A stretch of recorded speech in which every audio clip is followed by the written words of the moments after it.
the book was is know about Jawaharlal Nehru. This book published by Maple Kids Press. In this book there are 24 chapters and 80 pages. This book tells us about Jawaharlal Nehru. He was born on 14 November 1889. He was primarily homeschooled. Soon he started excelling in academics.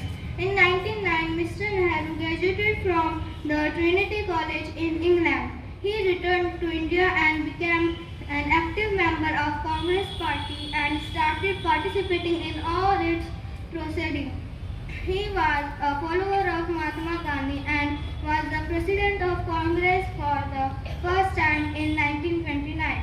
He was often arrested and had to spend many years in prison during freedom struggle. On 15 August 1947, at the age of 58, Jawaharlal Nehru took oath as the first Prime Minister of independent India. The leader from all over the world admired him for his knowledge. I would like to suggest you to read this book. Thank you and have a nice day. Birthday celebration.